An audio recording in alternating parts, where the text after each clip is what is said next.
আসসালামু আলাইকুম, আমি মোহাম্মদ আরিফ হোসেন ভুইয়া, প্রভাষক, হিসাব বিজ্ঞান বিভাগ। তোমাদের সবাইকে আবারও সুস্বাগতম দুনিয়া বিশ্ববিদ্যালয় কলেজের পক্ষ থেকে আজকের এই অনলাইন ক্লাসে। আমি এর আগে তোমাদের একটা ক্লাস নিয়েছি, আজকে আমার দ্বিতীয় ক্লাস।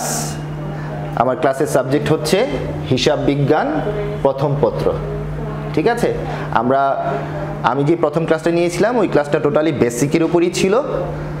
আমি চেষ্টা করেছি তোমাদের যে বেসিক কনসেপ্টগুলো ক্লিয়ার করে নিতে, কারণ আমরা যখনই অ্যাকাউন্টিংয়ের অঙ্ক করতে যাব, সেটা জাবেদা হোক বা অন্য যে কোনো অঙ্ক হোক, সেটা অবশ্যই বেসিকের উপর ডিপেন্ড করবে। কারণ বেসিক ক্লিয়ার না থাকলে আমরা যে কোনো অঙ্ক করতে গেলে হয়তো আমরা অর্ধেক বুঝবো, বাট পুরো অঙ্কটা ভালো করে বুঝবো না। আর একটা অঙ্ক ভালো করে না বুঝলে আমরা কিন্তু দ্বিতীয় অঙ্কটাও ভালো করে বুঝবো না। ঠিক আছে, এই জন্য আমরা চেষ্টা করেছি, শুধু আমি না, আমাদের প্রিভিয়াস যে ক্লাসগুলো হয়েছে, আমাদের অন্যান্য ডিপার্টমেন্টে অন্যান্য যে স্যাররা যে ক্লাসগুলো নিয়েছে, সব ক্লাসগুলোই কিন্তু মোটামুটি বেসিকের উপরই ছিল। তো আশা করি তোমরা যদি ওই বেসিকের ক্লাসগুলো সবাই ভালো করে থাকো, তাহলে আমাদের পরবর্তী ক্লাসগুলো খুব কষ্ট হবে না তোমাদের বোঝার জন্য। আমি গত ক্লাসে বলেছিলাম যে আমরা পরবর্তী ক্লাসে একটু জাবেদা নিয়ে আলোচনা করব। এই প্রেক্ষিতে আজকে আমরা কিছু জাবেদার নিয়ে আলোচনা শুরু করব। কিছু জাবেদা আমি লিখে নিয়েছি আগে থেকেই। আজকে আমরা এগুলো একটু বিস্তারিত আলোচনা করব, চুলচেরা বিশ্লেষণ করব। হ্যাঁ, জাবেদা অনেক করানো যায়, বাট একটু চুলচেরা বিশ্লেষণ করলে হয় কি, একটা দুইটা জাবেদা যদি আমি খুব ভালো করে বুঝে করতে পারি, তাহলে দেখা যায় পরবর্তী জাবেদাগুলো আমার জন্য ইজি হয়ে যায়। ঠিক আছে, আচ্ছা, প্রথম যে জাবেদাটা আমি লিখেছি, এটা যারা কমার্স ব্যাকগ্রাউন্ডের তাদের সবার জন্য খুবই সিম্পল একটা জাবেদা, বাট যারা সায়েন্স থেকে এসছো তাদের জন্য এটা এর জাবেদা দিয়ে শুরু করতে হয়। ঠিক আছে, কোনটা? নগদ টাকা নিয়ে ব্যবসা আরম্ভ করলো। এটা বিজনেসে একদম ফার্স্ট স্টেজ, আমরা সবাই জানি। নগদ টাকা নিয়ে ব্যবসা শুরু করলো। এখন বিজনেসে টাকা আনে কে? মালিক। আমরা কিন্তু হিসাব করি সবসময় ব্যবসা প্রতিষ্ঠানের, আমরা কিন্তু মালিকের কোনো ব্যক্তিগত হিসাব করি না। সুতরাং সব কিছুই তোমাদের চিন্তা ভাবনা করতে হবে ব্যবসার দৃষ্টিকোণ থেকে, মালিকের দৃষ্টিকোণ থেকে নয়। তাহলে নগদ টাকা দিয়ে ব্যবসা শুরু করলো, তাহলে ব্যবসাতে নগদ টাকা কে নিল? মালিক দিল। কাকে দিল? ব্যবসাকে দিল। তাহলে আমরা যদি ব্যবসার দৃষ্টিকোণ থেকে চিন্তা করি, তাহলে ব্যবসায় কিন্তু নগদ টাকা বৃদ্ধি পেল, তাই তো? আমরা গত ক্লাসে আলোচনা করেছিলাম, ব্যবসা যদি নগদ টাকা আসে, তাহলে সব সময় নগদান হিসাব কি করতে হয়? ডেবিট করতে হয়। তাহলে আমি যেহেতু নগদ টাকা নিয়ে ব্যবসা শুরু করলাম, আমার বিজনেসে 10,000 টাকা বাড়লো, তাহলে নগদ টাকা আসলে নগদান ডেবিট। সুতরাং আমরা এখানে খুব সহজেই নগদান হিসাব ডেবিট করে দিতে পারি।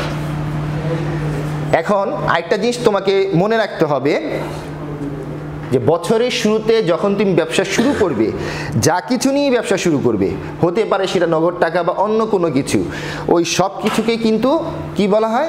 মূলধন বলা হয়। ঠিক আছে, তাহলে সব কিছুকে কি বলা হয়? মূলধন বলা হয়। তাহলে আমি যেহেতু বছর শুরুতে নগদ টাকা নিয়ে ব্যবসা শুরু করছি, এই নগদ টাকাটা ব্যবসায় আসলো বিধায় নগদান ডেবিট, আবার এই নগদ টাকাটাই ব্যবসার মূলধন হিসেবে তোমাকে চিন্তা করতে হবে। বুঝতে পেরেছি? আর মূলধন একটা মালিকানা সত্ত্বের অংশ, আমরা কিন্তু গত ক্লাসে আলোচনা করেছিলাম। মালিক আর একটা তোমাদের আরেকটু রিমাইন্ড দিয়ে দেই, আমরা গত ক্লাসে একটা স্বর্ণালী সূত্র আলোচনা করেছিলাম জাবেদার, যে সূত্রটা প্রয়োগ করে আমরা জাবেদা করবো বা অন্য যে কোনো কিছু অঙ্কের ক্ষেত্রে প্রয়োগ করব। ঠিক আছে, তাহলে 1 তারিখে বা বছর শুরুতে আমরা যেই টাকা নিয়ে নগদ টাকা নিয়ে ব্যবসা শুরু করলাম, এই নগদ টাকা বাড়ার ফলে নগদান যেমন ডেবিট হলো, এই নগদ টাকাটাই আবার ব্যবসায় মূলধন হিসেবে কাউন্ট করতে হবে বছর শুরু বিধায়। বছর শুরুতে তুমি নগদ টাকা নিয়ে ব্যবসা শুরু করো বা অন্য যে কোনো কিছু নিয়ে ব্যবসা শুরু করো, ওগুলো সবই হচ্ছে কি? মূলধন। তাহলে এই নগদ টাকাটাই আবার মূলধন হিসেবে তোমাকে কাউন্ট করতে হবে। তাহলে মূলধন হচ্ছে একটা মালিকানা সত্ত্বের অংশ। 1 তারিখে যখনই নগদ টাকা নিয়ে ব্যবসা শুরু করবে, মূলধনের পরিমাণ বৃদ্ধি পাবে বা মালিকানা সত্ত্ব বৃদ্ধি পাবে। আর মালিকানা সত্ত্ব বৃদ্ধি পেলে সূত্রে বলা ছিল, স্বর্ণালী সূত্র, যেটা আমরা প্রথম ক্লাসে আলোচনা করেছিলাম, তোমরা প্রথম ক্লাসটা দেখে নিও যারা মিস করেছো। মালিকানা সত্ত্ব বৃদ্ধি পেলে ক্রেডিট করতে হয়, এই জন্য আমরা মালিকানা সত্ত্ব ক্রেডিট করব। এখানে মালিকানা সত্ত্বের নাম কি? মূলধন।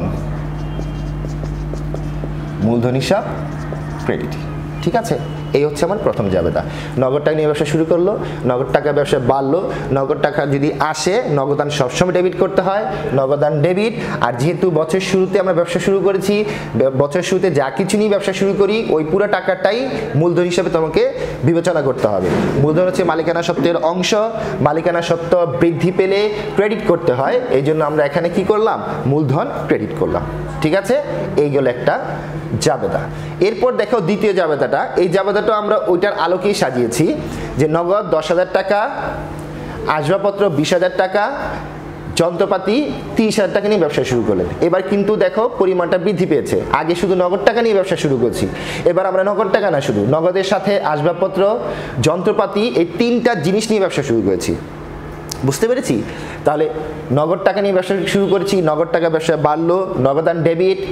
আসবাবপত্র নিয়ে ব্যবসা শুরু করছি, আসবাবপত্র আমরা জানি সম্পদ, সম্পদ বৃদ্ধি পেলেও ডেবিট। তুমি যখনই একটা আসবাবপত্র নিয়ে আসবে প্রতিষ্ঠানে সম্পদটা বেড়ে যাবে, সম্পদ বৃদ্ধি পেলেও সূত্রে বলা আছে ডেবিট। যন্ত্রপাতি নিয়ে যদি ব্যবসা শুরু করো তাহলে ব্যবসার যন্ত্রপাতি একটা আসলো, যন্ত্রপাতি বৃদ্ধি পেল মানে সম্পদ বৃদ্ধি পেল, সম্পদ বৃদ্ধি পেলে ডেবিট। তার মানে এখানে কিন্তু তিনোটাই হচ্ছে সম্পদ, নগদ টাকাও সম্পদ, আসবাবপত্র সম্পদ, যন্ত্রপাতিও সম্পদ। 3টা সম্পদ নিয়ে তুমি ব্যবসা শুরু করেছো, তাহলে 3টা সম্পদ কিন্তু ব্যবসা অন্তর্ভুক্ত হলো। দ্যাট মিনস ব্যবসায় সম্পদের পরিমাণ বৃদ্ধি পেল, সূত্রে বলা আছে সম্পদ বৃদ্ধি পেলে ডেবিট। সুতরাং এই 3টাই আমরা এখন ডেবিট করব।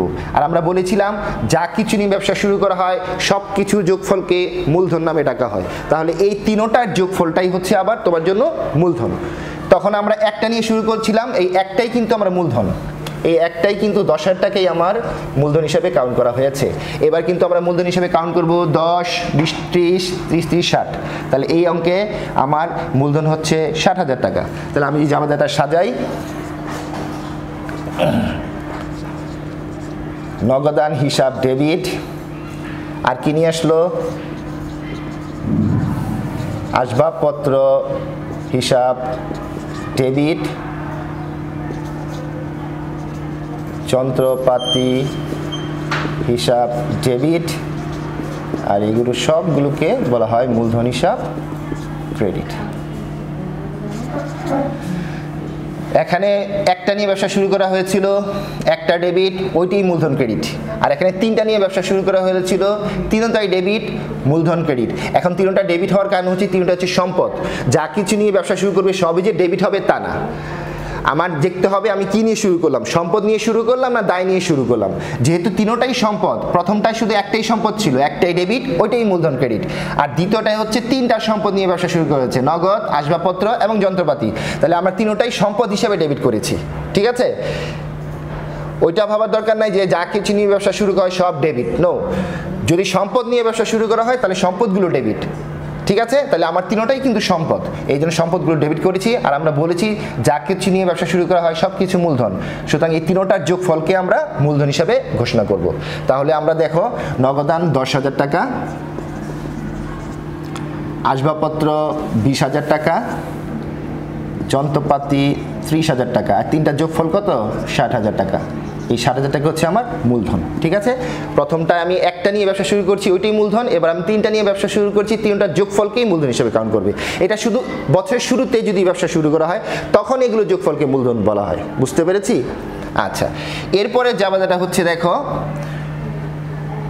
এই দুটা গেল আমাদের। এরপর একটা দেখো নগদ 10,000 টাকা, আসবাবপত্র 20,000 টাকা, যন্ত্রপাতি 30,000 টাকা। আগেরটাই ঠিক আছে পুরো তিনোটাই, সাথে আমি এক্সট্রা যোগ করেছি এবং পাওনাদার 5,000 টাকা নিয়ে ব্যবসা শুরু করা হলো। এবার কিন্তু একটা দায় বৃদ্ধি পেয়েছে। আগের অঙ্কে 3টা সম্পদ নিয়ে ব্যবসা শুরু করেছিল, কোনো দায় ছিল না। এবার ওই 3টা সম্পদের পাশাপাশি একটা দায়ও ছিল বছর শুরুতে। তা আমরা কিন্তু বলেছিলাম ওখানে যে 3টা সম্পদ ডেবিট করার কারণ হচ্ছে 3টা সম্পদ। এবার কিন্তু 3টা সম্পদের পাশাপাশি একটা দায়ও থাকবে। ঠিক আছে? তো প্রতিষ্ঠান যদি দায় নিয়ে ব্যবসা শুরু করে তার দায়ের পরিমাণটা বৃদ্ধি পায়। আমরা বলি সূত্রে বলা কি আছে? সূত্রে বলা আছে দায় বৃদ্ধি পেলে ক্রেডিট। সুতরাং এই 3টা সম্পদ ডেবিট করব, বাট এই দায়টা কি করব? ক্রেডিট করব। ঠিক আছে? তাহলে আমরা দেখি জাবেদাটা। নগদান ডেবিট,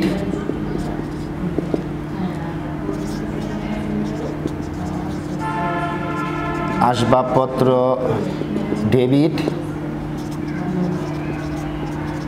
যন্ত্রপাতি হিসাব ডেবিট। এই যে আমি পাওনাদার নিয়ে ব্যবসা শুরু করলাম, পাওনাদার হিসাব ক্রেডিট। হলো? তাহলে আমি তিনটা সম্পদ নিয়ে শুরু করলাম, তিনটা সম্পদ ডেবিট করলাম, একটা দায় নিয়ে শুরু করছি, দায় বাড়লে ক্রেডিট, এই জন্য দায়টা কিন্তু ক্রেডিট করেছি।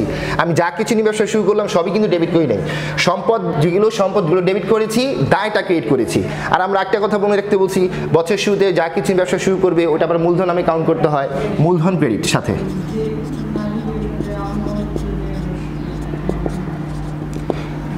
বুঝতে পেরেছি? দেখো আগে জাবেদার মধ্যে পার্থক্য, ওই তিনটার যোগফলই মূলধন হিসাবে ক্রেডিট করেছি। এবার কিন্তু সম্পদের পাশাপাশি একটা দায় আছে, দায়টা ক্রেডিট করার পর তারপরে মূলধন ক্রেডিট করেছি। ঠিক আছে? তাহলে আমরা যদি সম্পদের টাকাগুলো বসাই, 10,000, 20,000, 30,000, আর দায় ছিল একটা কত আমাদের পাওনাদার 5,000 টাকা। ঠিক আছে? 5,000 টাকা দায় ছিল, তাহলে এই 5,000 টাকাটা ক্রেডিট। এখন মূলধন কত হবে? আর আমরা যারা কমার্স ব্যাকগ্রাউন্ডে আমরা জানি যত টাকা ডেবিট ঠিক তত টাকা ক্রেডিট করতে হবে। কোনো সময় ডেবিট এবং ক্রেডিটের যোগফল কম বেশি হওয়া যাবে না, হওয়া মানেই হচ্ছে অঙ্কে ভুল আছে। সুতরাং সবসময় খেয়াল রাখবা, সবসময় জাবেদায় ডেবিট ইকুয়াল টু ক্রেডিট, সবসময় ডেবিট এবং ক্রেডিটের যোগফল সমান হতে হবে। বুঝতে পেরেছি? তাহলে আমরা ডেবিটের যোগফল কত? 30, 20, 50, 10, 60। 60-এর মধ্যে অলরেডি পাওনাদার ক্রেডিট করা হয়েছে কত? 60,000 টাকা আমার ডেবিট, পাওনাদার ক্রেডিট করলাম মাত্র 5,000। তাহলে আমার যদি ক্রেডিট আমি 60,000 করতে চাই, আমাকে আর কত লাগবে? আমার 55,000 টাকা। তাহলেই ডেবিট এবং ক্রেডিট যোগফল সমান হবে, রাইট? তার মানে মূলধন হচ্ছে এটা 55,000 টাকা। বুঝতে পেরেছি আমি মূলধনটা কিভাবে বের করলাম? পাওনাদারটা বাদ দিয়ে বাকি টাকা মূলধন ক্রেডিট করলাম। আর যদি আমার পাওনাদার না থাকতো এই অঙ্কের মতন, তাহলে পুরোটাই মূলধন ক্রেডিট করতাম। এখানে পাওনাদার ছিল বিধায় পাওনাদার বাদ দিয়ে, টোটাল ডেবিট থেকে পাওনাদার বাদ দিয়ে বাকি টাকা মূলধন হিসেবে ক্রেডিট করেছি। বুঝতে পেরেছি? কারণ যেই পরিমাণ দায় থাকবে ওইটা পাওনাদার মূলধনের পরিমাণ হ্রাস করবে। তাহলে আমরা শিখলাম কি, আমি শুধু সম্পদ নিয়েও ব্যবসা শুরু করতে পারি, আবার সম্পদের পাশাপাশি দায় নিয়েও ব্যবসা শুরু করতে পারি। যদি সম্পদ নিয়ে ব্যবসা শুরু করি তাহলে ওগুলো যোগফল মূলধন হিসেবে ক্রেডিট করতে হবে, আর যদি আমরা সম্পদের পাশাপাশি কোনো দায় নিয়ে ব্যবসা শুরু করি তাহলে সম্পদের যোগফল থেকে দায়ের পরিমাণটা বাদ দিয়ে বাকিটা মূলধন হিসেবে কাউন্ট করতে হবে। আশা করি তোমরা বুঝতে পেরেছো। এবার আমরা পরবর্তী জাবেদায় চলে যাই। 4 নাম্বার জাবেদা কি? আগের মতোই আছে, দেখো নগদ, আসবাবপত্র, যন্ত্রপাতি, তিনটা সম্পদ নিয়ে ব্যবসা শুরু করছি। এবার আমি একটা ঋণ নিয়ে ব্যবসা শুরু করেছি, এটাও কিন্তু একটা দায়। আমরা গতবারও তিনটা সম্পদ নিয়ে শুরু করেছিলাম, একটা দায় নিয়ে শুরু করেছিলাম, সেই দায়ের নাম ছিল পাওনাদার। এবারও আমরা তিনটা সম্পদ নিয়ে শুরু করেছি এবং একটা দায় নিয়ে শুরু করেছি, বাট এবার দায়ের নাম কিন্তু ঋণ। আগেটা ছিল দায়ের নাম পাওনাদার, আর এবার দায়ের নাম হচ্ছে ঋণ। তাহলে স্ট্রাকচার কিন্তু পুরো সেম এভাবেই থাকবে। আমরা যদি সম্পদ তিনটা লিখে ফেলি আর এই পাওনাদারের জায়গায় যদি আমরা ঋণটা বসিয়ে দেই তাহলে কিন্তু হয়ে যায়। কারণ আমরা আগের অঙ্কেও তিনটা সম্পদ একটা দায় নিয়ে শুরু করেছি, এই অঙ্কেও কিন্তু তিনটা সম্পদ একটা দায় নিয়ে শুরু করেছি। সুতরাং আমি একটু চেঞ্জ করে দেই, আমি এখানে পাওনাদারের জায়গায় যদি ঋণটা দিয়ে দেই, ঋণ হিসাব ডেবিট কত ছিল? 10,000 টাকা, রাইট? এখন আমাকে একটা জিনিস বুঝতে হবে, আচ্ছা ঋণ যে নিয়ে আসলাম, তুমি যদি কারো কাছ থেকে ঋণ নাও, ঋণ বাবদ কি নেই? আমরা নগদ টাকা নেই না? তাহলে কিন্তু একটা জিনিস মাথায় তোমার নিয়ে আসতে হবে, যখনই ব্যবসায় ঋণ নিয়ে শুরু করবে তাহলে আমার কিন্তু মনে রাখতে হবে ঋণ বাবদ কিন্তু আমি নগদ টাকাই নিয়ে এসেছি ব্যবসা থেকে, ঠিক আছে? তাহলে কিন্তু আমার আলটিমেটলি এই 10,000 টাকা কিন্তু নগদ টাকাও বেড়ে যাবে। আমার হাতে ছিল 10,000 টাকা নগদ, সরি এখানে 10,000 টাকা নগদ আমার ক্যাশ হাতে ছিলই, প্লাস আমি কারো কাছ থেকে ঋণ নিয়েছি কত? 10,000। তাহলে আমার কাছে কিন্তু নগদ হয়ে গেছে কত? 20,000, রাইট? তোমার পকেটে ছিল 10,000 টাকা, তুমি তোমার বন্ধুর কাছ থেকে আরও ঋণ নিয়েছো 10,000, তাহলে তোমার পকেটে কিন্তু ক্যাশ এখন 20,000। শুধু এই জিনিসটা কিন্তু খুবই গুরুত্বপূর্ণ এবং টেকনিক্যাল বিষয়। আমরা যদি ঋণ নিয়ে ব্যবসা শুরু করি তাহলে অবশ্যই ঋণের টাকাটা আগের যে ঋণ নগদ টাকা ছিল তার সাথে যোগ করতে হবে, কারণ এই ঋণের টাকার ফলে আমার নগদের পরিমাণ বৃদ্ধি পেয়েছে। সুতরাং আমরা কিন্তু এবার এই জাবেদায় নগদান ডেবিট বলবো কত টাকা? 20,000 টাকা। এটা কিন্তু বি কেয়ারফুল, এই ধরনের জার্নাল কিন্তু তোমাদের আসে। আমরা অনেকেই দেখি নগদান 10,000 টাকায় রেখে দেয়। ঠিক আছে, নগদ কিন্তু বৃদ্ধি পেয়েছে, আগের ছিল 10,000, নতুন করে ঋণ নিয়েছি 10,000, টোটাল নগদের পরিমাণ 20,000। তাহলে 20,000 যদি নগদ হয়ে যায়, এবার দেখো আমরা ডেবিট ক্রেডিট সমান করি, ডেবিট সমান ক্রেডিট। ডেবিট হয়ে গেলে কত? 20, 20, 40, 30, 70,000 টাকা। হ্যাঁ, আর ক্রেডিট ঋণ বাবদ আছে একটা 5,000। তাহলে আমি যদি ডেবিটের সমান করতে চাই তাহলে আরো কত যোগ করতে হবে? 65,000। আমি যদি 65,000 যোগ করি তাহলে কিন্তু আমার ডেবিট ক্রেডিটের অ্যামাউন্ট সমান হয়।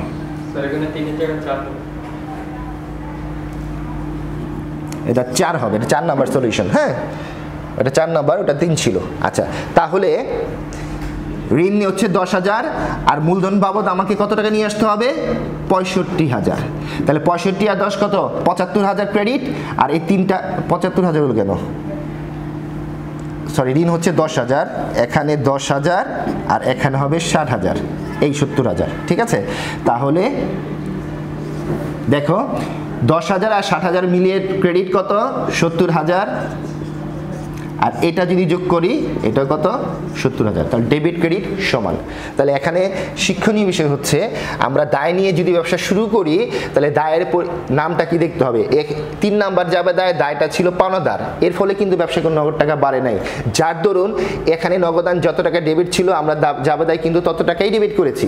বাট এবার এই অঙ্কে আমি কিন্তু একটা ঋণ বা নামে একটা দায় নিয়ে শুরু করেছিলাম, কিন্তু ঋণের ফলে আমার প্রভাব যেটা হয় ব্যবসায় নগদ টাকা বৃদ্ধি পায়। সুতরাং আগের যে নগদ ছিল তার সাথে ঋণের নগদ টাকাটা যোগ করে আমাকে নগদান ডেবিট করতে হবে। বুঝতে পেরেছি? তাহলে আমরা 4 নাম্বার জাবেদা বুঝে ফেললাম। এবার আসো একটা সিম্পল জাবেদা বুঝি। খরচ, বেতন ভাড়া বা বেতন প্রদান 8,000 টাকা বা ভাড়া প্রদান 8,000 টাকা। ঠিক আছে, তুমি বেতন দাও, ভাড়া দাও, যেটাই দাও, এগুলো কিন্তু আমার খরচের পরিমাণ। আমরা গত ক্লাসে বলেছিলাম যে কারণে ব্যবসা হতে টাকা চলে যায় ওই কারণটাই হচ্ছে ব্যবসার জন্য ব্যয়। তাহলে আমি বেতন বাবদ যদি 8,000 টাকা দিই, বিজনেস থেকে কিন্তু 8,000 টাকা চলে গেল। তাহলে কি কারণে চলে গেল? বেতনের জন্য চলে গেল। সুতরাং এই বেতনটা হচ্ছে আমার জন্য একটা ব্যয়। প্লাস আমি যদি ভাড়া দিই তাহলে ভাড়া দেওয়ার ফলেও কিন্তু বিজনেস থেকে টাকা চলে যায়। কি কারণে টাকা চলে গেল? ভাড়ার জন্য টাকা চলে গেল। তাহলে এই ভাড়াটাও কিন্তু ব্যয় হয়ে যাবে। তারপর একটা রিমাইন্ড করে দেই, আমার কিন্তু আরও অন্যান্য কারণে বিজনেস থেকে টাকা যায়। শুধু টাকা গেলেই যে ব্যয় হয়ে যাবে তা না, টাকা গেলে মাঝে মধ্যে ব্যয় না হয়ে সম্পদও হয়। বুঝতে পেরেছি? যেমন তুমি যদি ভাড়া বেতন প্রদান করছো, বাট তুমি একটা আসবাবপত্র কিনলে, আসবাবপত্র কিনলেও তো নগদ টাকা যায়। তাহলে ওই আসবাবপত্র কি ব্যয় হবে? না, আসবাবপত্রটা ব্যয় হবে না, আসবাবপত্রটা সম্পদ হবে। কারণ ওই আসবাবপত্রটা কিন্তু আমি আবার পুনরায় ইউজ করতে পারবো। আমরা কিন্তু গত ক্লাসে বলেছিলাম যে যে জিনিসটা পুনরায় ইউজ করা যায় ওটা কিন্তু সম্পদ। তাহলে আমি যদি আসবাবপত্র কিনি তাহলে আসবাবপত্র ক্রয়ের ফলে নগদ টাকা যায় ব্যবসা থেকে, ঠিক আছে, বাট এই আসবাবপত্রটা আমি আবার ইউজ করতে পারবো বিধায় এটা সম্পদ হিসেবে তোমাকে কাউন্ট করতে হবে। বাট বেতন ভাড়া প্রদান করলে এইটা কিন্তু তুমি পুনরায় কোনো ইউজ করার কোনো সুযোগ নাই, এটা জিনিসই না ইউজ করার। সুতরাং এই বেতন ভাড়া বাবদ যে নগদ টাকা চলে গেল এইটা হচ্ছে আমার ব্যবসার জন্য ব্যয়। তাহলে তুমি যখনই বেতন দিবে, যখনই ভাড়া দিবে বা অন্য যে কোনো ব্যয় বাবদ নগদ টাকা দিবে, ব্যয় বেড়ে যাবে। আমরা সূত্রে জানি, সূত্রে বলা আছে ব্যয় বৃদ্ধি পেলে ডেবিট। তা সুতরাং তুমি বেতন দাও, বেতন ডেবিট, তুমি ভাড়া দাও, ভাড়াও ডেবিট করতে হবে, বা তুমি অন্য যে কোনো খরচ করো, এটা সবসময় ব্যয় সবসময় কি করতে হয়? ডেবিট করতে হয়। কারণ ব্যয় করলে ব্যয়ের পরিমাণ বাড়ে, সূত্রে বলা আছে ব্যয় বাড়লে ডেবিট। তাহলে আমি এখান থেকে একটা আইটেম নিলাম, বেতন নিলাম, বেতন প্রদান করা হলো 8,000 টাকা। তাহলে যাবে হবে বেতন প্রদান করছি, প্রদান করলে নগদ টাকা যায়। আমরা বলেছিলাম নগদ টাকা গেলে নগদান ক্রেডিট আর বেতন ডেবিট। বুঝতে পেরেছি? তাহলে আমরা যদি এখানে জার্নালটা করি 5 নাম্বার, বেতন হিসাব ডেবিট, নগদান হিসাব ক্রেডিট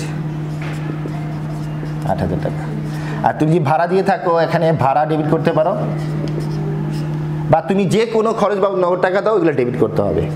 বেতন হলে বেতন, ভাড়া হলে ভাড়া, সুদ দিলে সুদ, কমিশন দিলে কমিশন, ঠিক আছে? এই তারপরে হচ্ছে আমরা 6-এ চলে যাই।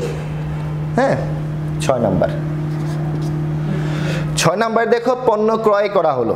পণ্য ক্রয় কতভাবে পণ্য ক্রয় করা যায়? 4টা মাধ্যম আছে, বিনিময়ের 4টা মাধ্যম। তুমি এই 4টা মাধ্যমে বিনিময় করতে পারবা। সেটা হচ্ছে নগদ টাকার মাধ্যমে, ধারে, চেকে এবং বিলের মাধ্যমে। এই 4টা মাধ্যমে তুমি পণ্য ক্রয় বিক্রয় করতে পারবে, মানে বিনিময় করতে পারি আমরা সাধারণত। নগদ টাকা যদি পণ্য ক্রয় করি তাহলে তোমার কি নগদ টাকা ব্যবসা আসে না যায় সেটা বুঝতে হবে। নগদ টাকায় পণ্য ক্রয় করলে খুব সিম্পল নগদ টাকা যায়, কারণ তুমি যদি দোকানে যে কোনো কিছু ক্রয় করো তাহলে তোমাকে কিন্তু টাকা দিয়ে ক্রয় করতে হয়। সুতরাং নগদ টাকায় ক্রয় করলে নগদ টাকা থেকে ব্যবসা যায়, আর নগদ টাকা গেলে নগদান ক্রেডিট।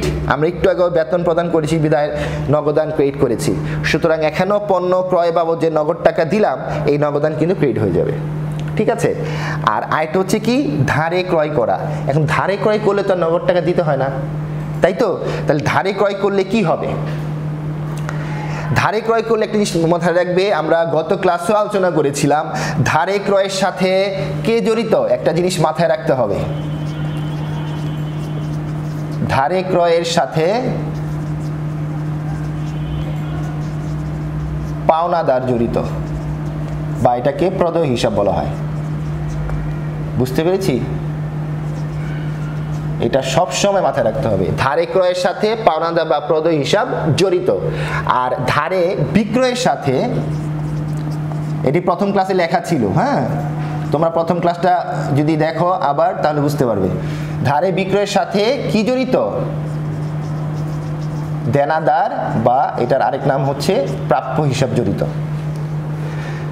তাহলে আমি যখনই ধারে ক্রয় করব তাহলে কিন্তু আমার কি সৃষ্টি হচ্ছে?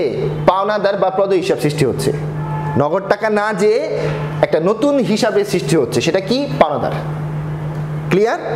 আচ্ছা, এবার আসো চেকে। চেকে যদি পণ্য ক্রয় করি, চেকে পণ্য তুমি খুব সিম্পল, তোমাদের যদি অ্যাকাউন্ট থাকে কারো, তুমি যদি জিজ্ঞেস করো যে আপনি যখন চেকে টাকা কোনো কিছু ক্রয় করেন তাহলে আপনার ব্যাংক হতে টাকা কি হয়, বাড়ে না কমে?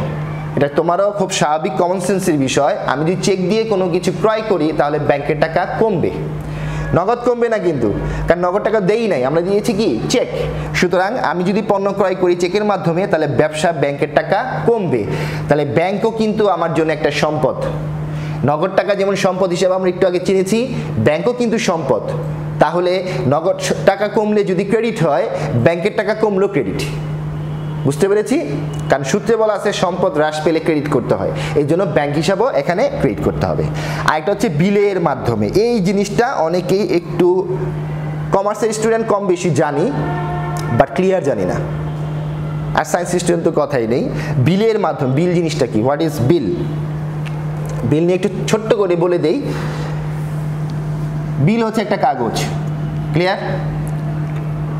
তুমি যদি কারো কাছে ধারে পণ্য ক্রয় করো, বিজনেসের ক্ষেত্রে ধারে পণ্য ক্রয় বিক্রয় করা এটা খুবই সিম্পল একটা বিষয়, বুঝতে পেরেছি? কিন্তু ধারে ক্রয়ের পরিমাণটা যদি খুব বেশি হয়ে যায়, বড় অ্যামাউন্ট হয়ে যায়, কয়েক লাখ, সেই ক্ষেত্রে কিন্তু খুব স্বাভাবিক যে তোমার কাছে, তুমি যার কাছে পণ্য ক্রয় করবে সে কিন্তু তোমার কাছ থেকে একটা লিখিত ডকুমেন্টস চাইবে। এটাই স্বাভাবিক। এত টাকার পণ্য তোমাকে দিয়ে দেবে শুধুমাত্র মুখের দিকে তাকিয়ে, এটা সম্ভব না। তাহলে অ্যামাউন্টটা যদি খুব বড় হয় তাহলে খুব সহজেই দেখা যায় একটা লিখিত ডকুমেন্টসের প্রয়োজন হয়। তুমি যে তার কাছ থেকে পণ্যটা কিনলে 2 লাখ টাকা 3 লাখ টাকা দিয়ে, এই টাকাটা তুমি তাকে দিয়ে দিবা তাকে আবার কয়েকদিন পর, এটা তোমার একটা স্বীকারোক্তি দিতে হবে। ওই কাগজের মধ্যে লেখা থাকবে, মনে করো তুমি মিস্টার এক্স এর কাছ থেকে পণ্য ক্রয় করেছো, ঠিক আছে? তখন কি করবে? মিস্টার এক্স একটা কাগজের মধ্যে লিখবে যে মিস্টার ওয়াই আমার কাছ থেকে এত টাকা কিনেছে, বা মিস্টার ওয়াই এত মাস পরে আমাকে এত টাকা দিতে বাধ্য থাকিবে। এই কথাটা কাগজে লিখবা। কে লিখে? বিক্রেতা লিখে তোমার কাছে দিবে, কারণ তুমি তো পণ্য ক্রয় করেছো। তোমার কাছে দিয়ে বলবে এই যে দেখেন, আপনি যে এত টাকার মাল কিনলেন, মনে করেন আপনি 3 লাখ টাকার মাল কিনলেন, এই 3 লাখ টাকা লিখে বলবা যে আপনি 3 লাখ টাকা মাল কিনেন, আপনি এটা, তোমার সাথে বিক্রেতা একটা কন্ট্যাক্ট হবে। সে মনে করো তারা বললো যে তোমার সাথে কন্ট্যাক্ট হলো যে 2 মাস পরে টাকা দিতে হবে, তাহলে এখানে কয়দিন পর টাকাটা শোধ করবা সেটা উল্লেখ থাকতে হবে, 2 মাস। বিক্রেতা কি করবে, এই কথাটাই কাগজে লিখবে যে 2 মাস পরে 3 লাখ টাকা ক্রেতা পরিশোধ করতে বাধ্য থাকিবে, লিখে তোমার কাছে যখন দিবে তোমাকে এখানে একটা সিগনেচার করতে হবে। তুমি কাগজের মধ্যে যখনই স্বাক্ষর করবে ক্রেতা হিসেবে, তখনই এই কাগজটা হয়ে যাবে বিল। বুঝতে পেরেছি? তবে এই বিল কয় প্রকার? 2 প্রকার। একটা হচ্ছে প্রাপ্য বিল, আরেকটা হচ্ছে প্রদেয় বিল। প্রাপ্য বিল কার জন্য? প্রাপ্য বিল হচ্ছে বিক্রেতার জন্য। প্রদেয় বিল কার জন্য? প্রদেয় বিল হচ্ছে ক্রেতার জন্য। তা তুমি যেহেতু ক্রেতা, পণ্য ক্রয় করেছো, তাহলে তোমার জন্য এই বিলের মাধ্যমে বলতে বোঝানো হচ্ছে কোন বিল? প্রদেয় বিল। বুঝতে পেরেছি? তাহলে এই প্রদেয় বিলের মাধ্যমে তুমি পণ্য ক্রয় করেছো। তো এখানে শুধু বিলের মাধ্যমে বলবে প্রশ্নে, তোমার এই বিলটা যে তোমার জন্য প্রদেয় বিল সেটা বুঝে নিতে হবে। তুমি যদি ক্রেতা হও তখন এই বিলের অর্থ হচ্ছে প্রদেয় বিল, বাট তুমি যখন বিক্রেতা হবা তখন এই বিলের অর্থ হবে প্রাপ্য বিল। বুঝতে পেরেছি? তাহলে এই 4 মাধ্যমে পণ্য ক্রয় করা যায়। আর পণ্য ক্রয় করলে সবসময় ক্রয় হিসাব কি করতে হয়? ডেবিট করতে হয়।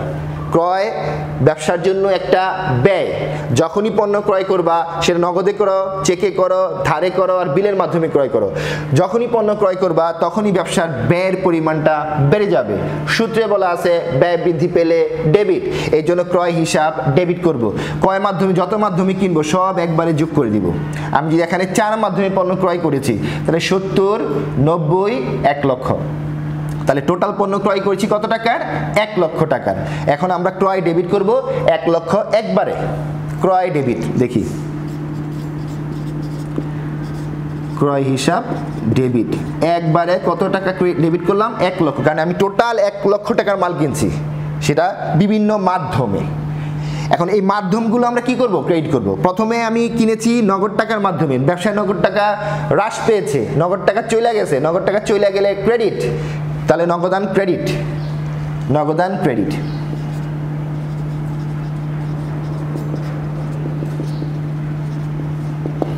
নগদান ক্রেডিট করলাম। তারপরে ক্রয় করেছি কি? ধারে। ধারে ক্রয় করলে কি সৃষ্টি হয়? ধারে ক্রয়ের ফলে পাওনাদার সৃষ্টি হয়। তাহলে পাওনাদার যে একটা দায়, তাই না? পাওনাদার একটা দায়, দায় বাড়লে ক্রেডিট। সুতরাং আমরা পাওনাদারটা কি করব? ক্রেডিট করব। দেখো আগের অঙ্কেও আমরা পাওনাদার ক্রেডিট করেছিলাম, ওই 3 নাম্বার যাবে দায়, দেখো তাহলে পাওনাদার এখনো ক্রেডিট, পাওনাদার হিসাব ক্রেডিট। তারপরে ক্রয় করেছিলাম চেকের মাধ্যমে। চেকের মাধ্যমে পণ্য ক্রয় করলে ব্যবসায় নগদ টাকা যায় না, কিন্তু ব্যাংকের টাকা যায়, তাহলে ব্যাংক অ্যাকাউন্ট টাকা কমে। ব্যাংক ও সম্পদ, ব্যাংক কমলেও ক্রেডিট, সম্পদ হ্রাস পেলে ক্রেডিট হয়, সুতরাং ব্যাংক হিসাব এখানে ক্রেডিট।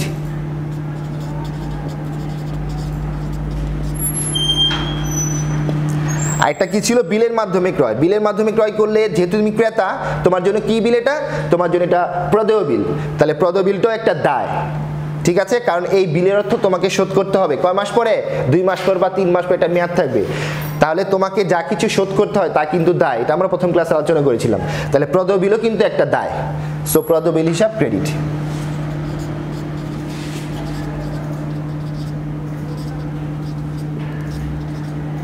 তাহলে নগদ ছিল হচ্ছে 40,000, বসাই দিব 40,000।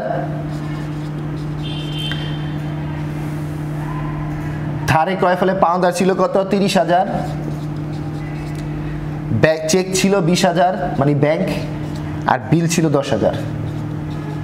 তাহলে তুমি যদি ক্রেডিট কটা যোগ করো তাহলে 1 লাখ টাকাই হয়, 70, 80, 90, 1 লাখ। তাহলে 1 লাখ টাকা ডেবিট, 1 লাখ টাকা ক্রেডিট। বুঝতে পেরেছি?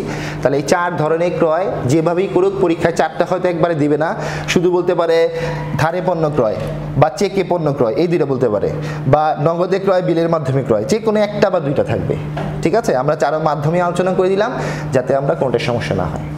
এবার আসো ঠিক এই জিনিসটাই বিপরীত মাধ্যমে যাই। পণ্য বিক্রয়, আগেটা ছিল পণ্য ক্রয়, এবার হচ্ছে পণ্য বিক্রয়। এবার তুমি নিজে পণ্য বিক্রয় করেছো, তুমি বিক্রেতা। আগেরবার ছিল তুমি ক্রেতা, এবার হচ্ছে তুমি বিক্রেতা। ঠিক সেম ভাবে পণ্য বিক্রি করেছো, নগদে বিক্রি করেছো 40,000, চেকে বিক্রয় করেছো 30,000, ধারে বিক্রয় করেছো 20,000, এবং বিলের মাধ্যমে বিক্রি করেছো 10,000। তাই নগদে যদি তুমি পণ্য বিক্রি করো কারো কাছে, তাহলে তোমার কিন্তু নগদ টাকা আসবে। আর নগদ টাকা যদি ব্যবসায় আসে তাহলে কি করতে হয়? ডেবিট করতে হয়। নগদ টাকা সম্পদ, সম্পদ যদি বাড়ে তাহলে নগদান ডেবিট। চেকের মাধ্যমে তুমি বিক্রি করেছো, তোমাকে একজনকে চেক দিল, তুমি কি করবা? এই চেকটা তোমার ব্যাংকে জমা দিবা, তাহলে তোমার কিন্তু ব্যাংকে টাকা বাড়বে, রাইট? চেকটা যদি ব্যাংকে জমা দেই, ব্যাংকে তোমার অ্যাকাউন্টে টাকা বৃদ্ধি পেয়ে যাবে, সো এখানে কিন্তু ব্যাংক বাড়বে। ঠিক এখানে যদি দেখো পণ্য ক্রয়ের ক্ষেত্রে চেকের মাধ্যমে পণ্য ক্রয়, এখানে কিন্তু ব্যাংকের টাকা হ্রাস পেয়েছিল, তাহলে এখানে ক্রয়ের ফলে চেকের মাধ্যমে পণ্য ক্রয়ের ফলে হ্রাস পেয়েছে, আর চেকের মাধ্যমে পণ্য বিক্রয়ের ফলে ব্যাংক হিসাব বৃদ্ধি পেয়েছে, সুতরাং এখানে ব্যাংক হিসাব ডেবিট করতে হবে। ঠিক আছে, আমি একটা একটা করে লিখে দিই। আমি যদি এখানে এটা ছোট করে লিখি 7 নাম্বার, তাহলে নগদ টাকায় পণ্য বিক্রি করার ফলে নগদান ডেবিট, হ্যাঁ নগদান ডেবিট। চেকের মাধ্যমে পণ্য বিক্রি করার ফলে ব্যাংকের টাকা বৃদ্ধি পায়, ব্যাংক ডেবিট। নগদ টাকার সম্পদ, ব্যাংকও সম্পদ, দুইটি বৃদ্ধি পেয়েছে। সম্পদ বৃদ্ধি পেলে সূত্রে বলা আছে ডেবিট, এই জন্য দুইটি ডেবিট করে দিলাম। আর ধারে বিক্রয়, ধারে বিক্রয়ের সাথে কে জড়িত? দেনাদার জড়িত। তাহলে ধারে বিক্রয়ের ফলে কিন্তু একটা নতুন অ্যাকাউন্ট সৃষ্টি হচ্ছে, সেটা হচ্ছে কি? দেনাদার। দেনাদার কাকে বলে সেটাও প্রথম ক্লাসে আলোচনা করা হয়েছে। তুমি যাদের কাছ থেকে টাকা পাবা তারাই হচ্ছে দেনাদার। তাহলে এই দেনাদার কিন্তু, যেহেতু তুমি টাকা পাবা, এই দেনাদার কিন্তু তোমার জন্য একটা সম্পদ। এই সম্পদ এটাও ডেবিট করতে হবে। প্রথম ক্লাসে লেখা আছে যে কারো কাছ থেকে টাকা পাওয়া গেলে এটাও সম্পদ হিসেবে বিবেচনা করতে হবে। ঠিক আছে, এবার হচ্ছে বিল। ধারে বিক্রয়, বিলের মাধ্যমে পণ্য বিক্রয়, তাহলে বিলের মাধ্যমে পণ্য বিক্রি করলে কি জড়িত হয় আর কি সৃষ্টি হয়? আমরা এটা যদি লক্ষ্য করি, বিলের মাধ্যমে পণ্য ক্রয় করার ফলে প্রদেয় বিল সৃষ্টি হয়েছে, তাহলে বিলের মাধ্যমে পণ্য বিক্রি করলে এটা কি সৃষ্টি হবে? প্রাপ্য বিল, উল্টাটা। ঠিক আছে, এই যে এটা হচ্ছে ধারে ক্রয়ের ফলে প্রদেয় বিল সৃষ্টি হয়, আর ধারে বিক্রয়ের ফলে প্রাপ্য বিল সৃষ্টি হয়। তাহলে প্রাপ্য বিল মানে কি? প্রাপ্য মানে কি? পাবো, প্রাপ্য মানে আমরা পাবো, তাহলে এটাও কিন্তু ব্যবসার সম্পদ। দেনাদার মানে কি? আমরা টাকা পাবো, এই জন্য এটা সম্পদ। ঠিক প্রাপ্য বিল মানে হচ্ছে এই বিলের অর্থ আমরা পাবো, সুতরাং এটাও সম্পদ। তাহলে এটাও সম্পদ, প্রাপ্য বিল ডেবিট। তাহলে সব কিন্তু সম্পদ হিসেবে ডেবিট হচ্ছে, তবে এক একটা এক এক নাম দিয়ে। নগদ টাকা আসলো বিধায় নগদান ডেবিট, ব্যাংকের টাকা বাড়লো বিধায় ব্যাংকও ডেবিট, দুইটি সম্পদ।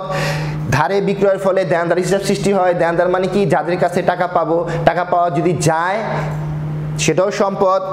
প্রাপ্য বিলের মাধ্যমে পণ্য বিক্রয়, বিলের মাধ্যমে পণ্য বিক্রি করলে প্রাপ্য হিসাব সৃষ্টি হয়। প্রাপ্য বিলের অর্থ হচ্ছে যে বিলের অর্থ পাবো, তার মানে চারটি হচ্ছে সম্পদ, সবগুলো ডেবিট করলাম। ঠিক আছে, আর এই যে আমি বিক্রি করলাম, এই সবগুলো হচ্ছে যোগ করে বিক্রয় ক্রেডিট। তাহলে নগদান ডেবিট 40,000, ব্যাংক ডেবিট 30,000, দেনাদার ডেবিট 20,000, বিল ডেবিট 10,000। আর সবগুলো আমি কেন করেছি? এগুলো বিক্রয় করে পেয়েছি, কিন্তু বিক্রয় করে নগদ পেয়েছি, চেক পেয়েছি, ধারে বিক্রয় করেছি, বিল পেয়েছি। তাহলে এগুলো সব হচ্ছে 1 লাখ টাকা। 1 লাখ টাকা হচ্ছে ক্রেডিট। বুঝতে পেরেছি? তাহলে যত মাধ্যমে পণ্য ক্রয় করা যায় এবং যত মাধ্যমে পণ্য বিক্রি করা যায় সবই আমরা দেখে নিলাম। এরপর হচ্ছে দেখো 5, 6, 7, এটা ভুল হয়েছে, এটা 8 হবে, এটা 9 হবে, এটা 10, এটা 11। তাহলে আমরা 7 গেল, এবার আমরা 8। পাওনাদারকে পরিশোধ করা হলো 30,000 টাকা। এই যে পাওনাদার সৃষ্টি হয় ধারে ক্রয়ের ফলে সৃষ্টি হতে পারে, তাহলে এই পাওনাদারকে কি টাকা দিতে হবে না? এক সময় শোধ করতে হবে তো। তাহলে এই পাওনাদারকে টাকা যদি শোধ করি আমরা, তাহলে কি জাবেদা হবে? ধারে ক্রয়ের ফলে পাওনাদার বেড়ে গিয়েছিল, এই জন্য পাওনাদার ক্রেডিট করেছি, দায় বৃদ্ধি পেলে ক্রেডিট। আর তুমি যখন পাওনাদারকে টাকা শোধ করবে, তাহলে পাওনাদার কি আর থাকবে? তুমি যদি তোমার কোনো পাওনাদার টাকা পায় এবং তুমি তাকে টাকা দিয়ে দাও, তাহলে কিন্তু সে আর পাওনাদার থাকবে না। তাহলে পাওনাদারকে টাকা শোধ করলে পাওনাদার কি হয়? হ্রাস পায়। পাওনাদার তো ক্রেডিট দায়, তাই না? দায় হ্রাস পায়। দায় পাওনাদারকে যদি টাকা শোধ করি তাহলে দায় হ্রাস পায়। সূত্রে বলা আছে দায় হ্রাস পেলে ডেবিট, তাহলে এখানে কিন্তু পাওনাদার ডেবিট হবে। আমি গত ক্লাসে বলেছিলাম যে সবকিছু যে ডেবিট, সবকিছু যে ক্রেডিট তা না, মাঝে মধ্যে কিন্তু চেঞ্জ হয়। এই যে দেখো, পাওনাদার সবসময় ক্রেডিট, বাট যদি তুমি পাওনাদারকে টাকা শোধ করো তাহলে পাওনাদার কিন্তু আর ক্রেডিট থাকবে না, পাওনাদার হয়ে যাবে ডেবিট। কারণ পাওনাদার সবসময় দায়, এই জন্য সবসময় ক্রেডিট। আর যখন তুমি পাওনাদারকে টাকা শোধ করবে, দায়ের পরিমাণ হ্রাস পাবে। আর সূত্রে বলা আছে যদি কোনো কারণে দায় হ্রাস পেয়ে যায়, তাহলে দায়কে ক্রেডিট না করে কি করতে হয়? ডেবিট করতে হয়। সুতরাং আমরা এই যাবে দায় পাওনাদারকে করব ডেবিট। আর কিভাবে শোধ করেছি? নগদ টাকার মাধ্যমে শোধ করছি। তাহলে ব্যবসার নগদ টাকায় কিন্তু হ্রাস পেয়েছে, তাই তো? নগদ টাকা চলে গেলে কি করতে হয়? ক্রেডিট করতে হয়। বা আমরা যদি অন্যভাবে বলি, নগদ টাকা সম্পদ যদি হ্রাস পায় তাহলে সম্পদ ক্রেডিট। তাহলে জার্নাল হচ্ছে পাওনাদার ডেবিট, নগদান হিসাব ক্রেডিট। এটা আমরা লিখি এই পাশে 8 নাম্বার। হ্যাঁ, এই পাশে লিখি।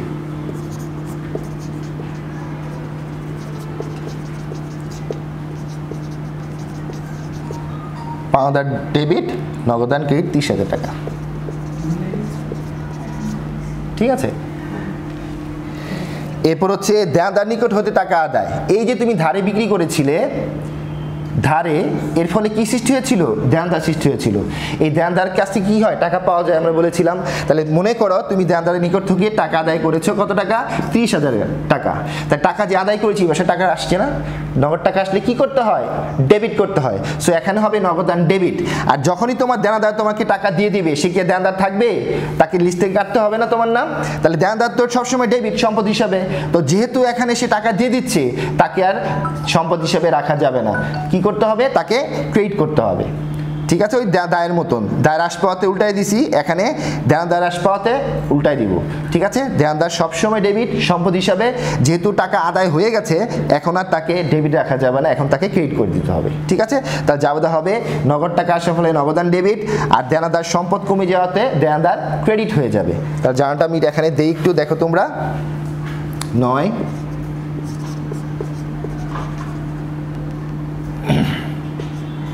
নগদান ডেবিট, দেনাদার ক্রেডিট। তাহলে দেখছো, পাওনাদার দেখবা সব সময় ক্রেডিট, বাট এখানে ডেবিট হয়েছে কেন? কারণ পাওনাদার ওই পর্যন্ত ক্রেডিট থাকবে যতদিন পর্যন্ত সে পাওনাদার থাকবে, তাকে না টাকা দেওয়া হবে। যখন তুমি তাকে শোধ করে দিবা, তখন সে কিন্তু উল্টা হয়ে যাচ্ছে, ডেবিট হয়ে যাচ্ছে। আর দেনাদার সব সময় ডেবিট, বাট দেনাদার কাছ থেকে যখন টাকা আদায় করে ফেলবা, তখন সে আর ডেবিট থাকবে না, তাকে কি করতে হবে? ক্রেডিট করতে হবে। ঠিক আছে। আচ্ছা, এরপর হচ্ছে শেয়ার ক্রয়। শেয়ার ক্রয়, শেয়ার মানে কি? আমরা জানি, তুমি যদি কোনো কোম্পানির মালিকানা কিনো, শেয়ার মানে হচ্ছে কোনো মালিকানার ক্ষুদ্র একটা অংশ। ঠিক আছে, তুমি যদি কোনো কোম্পানির মালিকানা কিনো বা কিনতে চাও, তাহলে তার শেয়ার কিনতে হবে। বুঝতে পেরেছি? তাহলে শেয়ার ক্রয়, এখানে ক্রয় আসি বিধায় ক্রয় ডেবিট করেছি, বাট এখানে ক্রয় আসি বিধায় ক্রয় ডেবিট করা যাবে না। এখানে শেয়ারটা বিবেচনা আনতে হবে। শেয়ার নামে কোনো অ্যাকাউন্ট নেই। এটা কি নামে ডাকা হয় জানি? এটা ডাকা হয় হচ্ছে বিনিয়োগ নামে। বুঝতে পেরেছি? তাহলে শেয়ার ক্রয় করলে ক্রয় বলা যাবে না, এটা মাথায় রাখতে হবে, ক্রয় কাটা। কিন্তু শেয়ার নামে কোনো অ্যাকাউন্ট নেই, এখানে বলতে হবে বিনিয়োগ। ঠিক আছে, তুমি যখনই কোনো কোম্পানির শেয়ার কিনবে, তাহলে ওই টাকাটা তোমার কিন্তু বিনিয়োগ হয়ে গেল ওই কোম্পানিতে। বুঝতে পেরেছি? সুতরাং শেয়ার ক্রয় করলে আমরা বিনিয়োগ হিসাবে ডেবিট করব। ঠিক আছে। আর যেহেতু ক্রয় করেছি, নগদ টাকা চলে গিয়েছে, তাই না?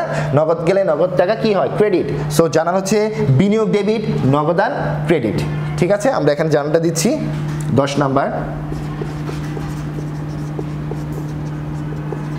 বিনিয়োগ ডেবিট, নগদান ক্রেডিট 1 লক্ষ টাকা। এটা কিন্তু একটু মাথায় রাখতে হবে। আমরা কিন্তু শেয়ার লিখিনি, আমরা লিখছি কি? বিনিয়োগ। আর আমরা কিন্তু ক্রয়ও লিখিনি, কারণ ওখানে শেয়ার মানে হচ্ছে বিনিয়োগ। বিনিয়োগ কিন্তু সম্পদ। তুমি যখনই সম্পদ কিনবে, তখন কিন্তু ক্রয় বলা যাবে না, এটা কিন্তু মাথায় রেখো। তুমি মনে করো পণ্য ক্রয় করলে, একটু বলে দেই, পণ্য ক্রয়, এটা কিন্তু ক্রয় বলা যাবে ডেবিট। বাট তুমি শেয়ার ক্রয় করলে, বা তুমি আসবাবপত্র ক্রয় করলে, তুমি দালান কোঠা ক্রয় করলে, তাহলে এখানে সব কিন্তু ক্রয় আছে। কিন্তু শেয়ারটা কি? বিনিয়োগ। বিনিয়োগ কিন্তু সম্পদ। সম্পদ যখন ক্রয় করব, ক্রয় হবে না। আসবাবপত্র ক্রয়, আসবাবপত্র কিন্তু সম্পদ ক্রয় করেছি, ক্রয় হবে না, হবে কি? আসবাবপত্র। এখানে হবে বিনিয়োগ। দালান কোঠা ক্রয় করেছি, ক্রয় হবে না, হবে দালান কোঠা। তাহলে মনে রাখতে হবে, যদি কোনো সম্পদ ক্রয় করি, তাহলে ক্রয় হয় না, সম্পদের নাম হয়। আর যদি পণ্য কিনি, সেই ক্ষেত্রে ক্রয় ডেবিট বলা যায়। বুঝতে পেরেছি? যখন এখানে পণ্য ক্রয় করেছিলাম, এই যে পণ্য ক্রয়, আমি কিন্তু জার্নাল দিয়েছি আমরা ক্রয় ডেবিট। বাট আমি যদি কোনো সম্পদ ক্রয় করি, তাহলে কিন্তু সম্পদ ক্রয় বলা যাবে না, আমরা সম্পদের নাম বলবো। ঠিক সেম কেস বিক্রয়ের বেলায়, আমি যদি পণ্য বিক্রি করি, আমরা যদি পণ্য বিক্রি করি, এই যে আমি এখানে দেখিয়ে দিই, তখন বিক্রয় বলবো। বাট আমি যদি সম্পদ বিক্রি করি, শেয়ার বিক্রয়, আসবাবপত্র বিক্রয়, দান করা বিক্রয়, তখন কিন্তু বিক্রয় বলা যাবে না, বিক্রয় কাটা। তখন সম্পদের নাম বলতে হবে। সুতরাং মনে রাখতে হবে আমি পণ্য ক্রয় বিক্রয়ের বেলায় ক্রয় বিক্রয় বলবো, বাট সম্পদ ক্রয় বিক্রয়ের বেলায় সম্পদের নাম বলবো, তখন ক্রয় বিক্রয় বলা যাবে না। ঠিক আছে? আচ্ছা, এরপর হচ্ছে লাস্ট জাবেদা আমাদের, ব্যাংক জমাতিরিক্ত ঋণ পরিশোধ করা হলো। ব্যাংক জমাতিরিক্ত ঋণ কি? তোমার কমার্সের স্টুডেন্ট যারা তারা সবাই জানো, বাট যারা সায়েন্স স্টুডেন্ট তার জন্য আমি একটু বলে দেই। তুমি যদি ব্যাংকের যেই টাকা জমা থাকে সেই জমার চেয়ে বেশি টাকা তুলে ফেলো, সে মনে করো তোমার ব্যাংক অ্যাকাউন্টে জমা আছে 2 লাখ টাকা বা 20 লাখ টাকা, ঠিক আছে? তুমি যদি সারা মাসে তুলে ফেলো 21 লাখ টাকা, তুলতে তুলতে দেখা গেল মাস শেষ হিসেব করে আমি 21 লাখ টাকা তুলে ফেলেছি, তাহলে 1 লাখ টাকা বেশি তুললাম না? ওই 1 লাখ টাকাকে বলা হয় ব্যাংক জমাতিরিক্ত ঋণ বা ব্যাংক জমাতিরিক্ত উত্তোলন। উত্তোলন বলে এটা, ব্যাংক জমাতিরিক্ত উত্তোলন। ঠিক আছে?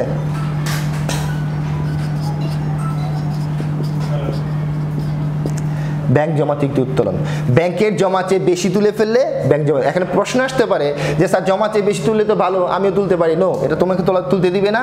যারা বড় বড় ব্যবসায়ী তাদেরকে সাধারণত ব্যাংক এই সুবিধা দেওয়া হয়, কারণ তারা জানে সে আজকে জমা বেশি তুলছে, বাট সে আগামীকাল আর অনেক টাকা জমা দিয়ে দিবে। বুঝতে পেরেছি? সুতরাং এই ব্যাংক জমাতিরিক্ত ঋণ যদি শোধ করো, সে মনে করো তুমি 21 লাখ টাকা তুলে ফেললে, তাহলে আমরা কিন্তু এখানে 1 লাখ টাকা বেশি তুলে ফেলছি। এই 1 লাখ টাকা হচ্ছে ব্যাংক জমাতিরিক্ত উত্তোলন। এখন 1 লাখ টাকা যদি শোধ করতে চাই, কিভাবে শোধ করব? এটা শোধের সিস্টেম হচ্ছে তুমি 1 লাখ টাকা আবার তোমার ব্যাংক অ্যাকাউন্টে জমা দিয়ে দিবা। তুমি যদি ব্যাংকের চেয়ে বেশি টাকা তুলে ফেলো, ওই টাকাটা পরিশোধ করার সিস্টেম হচ্ছে তুমি আবার তোমার ব্যাংক অ্যাকাউন্টে ওই 1 লাখ টাকা জমা দিয়ে দিবে, তাহলে ব্যাংক কি করবে? কেটে নিবে, তাহলেই ব্যাংক জমাতিরিক্ত শোধ হয়ে যাবে। তাহলে ব্যাংক জমাতিরিক্ত টাকা শোধ করার নিয়ম হচ্ছে ব্যাংকে টাকা জমা দেওয়া, যেই পরিমাণ টাকা তুমি অতিরিক্ত নিয়েছো সেই পরিমাণ টাকাটা ব্যাংকে জমা দিলেই ব্যাংক জমাতিরিক্ত শোধ হয়ে যায়। তার মানে কি, আমি কিন্তু ব্যাংকে টাকা জমা করতেছি, এই জার্নাল দিতে হবে। বুঝতে পেরেছি? ব্যাংকে টাকা জমা দেওয়ার জাবেদা কি?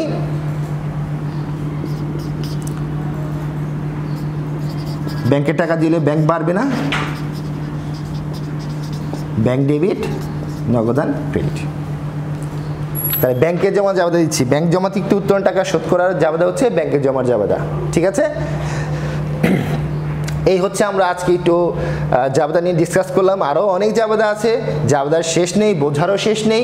তুমি যতটুকু পারো এরকম চুল চেরা বিশ্লেষণ করে বোঝার চেষ্টা করো, কারণ তুমি যদি এই যে আমরা আজকে যেগুলো আলোচনা করলাম এগুলো যদি আমরা ভালো করে বুঝতে পারি, এগুলোর সহযোগিতায় তুমি আরও অনেকগুলো জাবেদা খুব সহজে নিজেই বুঝতে পারবে। সুতরাং যেহেতু বাসায় আছো, তোমার হাতে পর্যাপ্ত সময়, তোমরা বাসায় অযথা সময় নষ্ট না করে আমরা যে ক্লাসগুলো নিচ্ছি এই ক্লাসগুলো বাসায় বারে দেখো, বোঝার চেষ্টা করো, আশা করি অবশ্যই বুঝতে পারবে। কারণ হিসাব বিজ্ঞান এমন কোনো কঠিন সাবজেক্ট না যে তোমাকে খুব কষ্ট করতে হবে। তবে হ্যাঁ, A+ পেতে হলে তোমাকে অবশ্যই পড়াশোনা চালিয়ে যেতে হবে। A+ পাওয়ার জন্য তুমি হেলায় ফেলায় পড়লে A+ পাওয়া যায় না। অবশ্যই হিসাব বিজ্ঞান A+ পেতে হলে তোমাকে খুব ভালো করেই বুঝে পড়াশোনা করতে হবে। পাশ করতে হলে খুব বেশি কষ্ট করতে হয় না। সুতরাং যারা A+ প্রত্যাশী, ভালো ফলাফল প্রত্যাশী, তারা এই সুন্দর সময়টা তোমাদের হাতে যে এখন পর্যাপ্ত সময় বাসায়, এই সময়টা নষ্ট না করে অবশ্যই পড়াশোনায় ব্যয় করা উচিত। তো আজকে এই পর্যন্তই। সবাই ভালো থেকো, সুস্থ থেকো, আবার দেখা হবে। সবাইকে ধন্যবাদ।